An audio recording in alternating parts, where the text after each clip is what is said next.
When you sit, your spine is more compressed than when you stand or when you lay on your back. So it makes sense to really develop a strategy or a sitting plan, I like to call it. So some of the things that I tell people to have as a mental cue is that you want your knees to be below your hips. This allows you to keep the curve in your lower spine, which is so important if you're going to maintain proper alignment while you're sitting, but also having some weight in your feet. So you want 50% of the weight in your feet and then 50% of the weight in your hips or your glutes when you're sitting down, so that you have an equal distribution of weight going into your body. And you can take pressure off your spine by pushing down into the floor through your feet. Another thing that you want to consider is whether your hips are externally rotating, meaning they're falling out, or whether they're internally rotating, meaning they're engaged inward. So typically when we sit, our hips fall out without us realizing it, and this over time will lead to hip problems down the line. So we need to be conscious that it's important to squeeze our hips inwards and develop some tension on the inner part of our hips to balance that tension that's already being developed from sitting all the time when we're in a chair.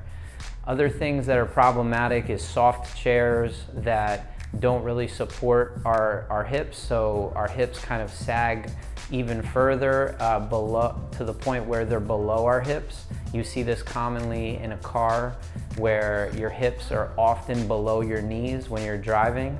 And so I often recommend that people put pillows or cushions or do something to prop themselves up so that their hips are above their knees.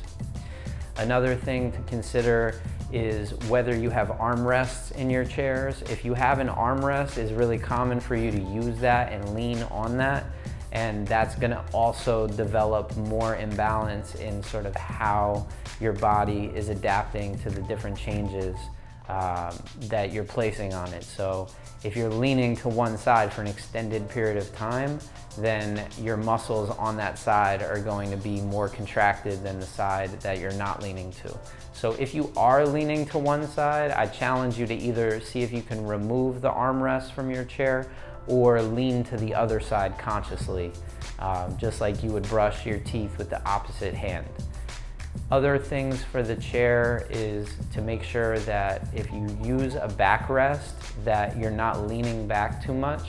This often will put your back into a hyperextended form or position, and it'll move pressure on the discs off of your natural or normal center of gravity.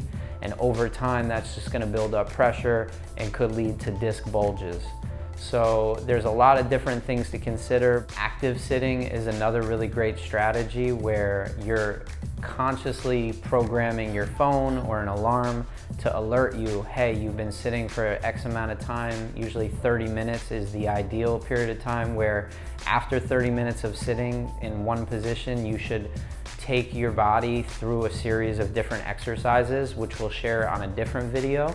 And just like other positions, when you're sitting, you should always be conscious of where your chest is. If your chest is up, then your head will pull back over your shoulders, but if your chest drops, then your head is gonna come forward. So that's another thing to pay attention to when you're sitting.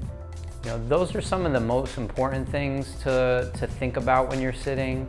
And I invite you to leave any questions or comments below the video so that I can answer them specifically. Extended periods of sitting is putting a lot of pressure on our spine, and it's often said that sitting is for the spine like sugar is for the teeth. It will deteriorate your spine over time if you don't take care of it. So trying to figure out how you're going to brush and floss your spine like you would your teeth to preventatively and proactively take care of your spine because we're sitting more than ever is really what I'm passionate about teaching people about, and I hope to be able to share that with you sometime soon. So I hope you guys have a great day. Thank you for tuning in, and I look forward to talking with you on the next video. Please hit the subscribe button, and we hope to be sharing videos like this with you that are providing relevant content and actionable how-to videos in the near future. Have a great day, and we'll see you next time.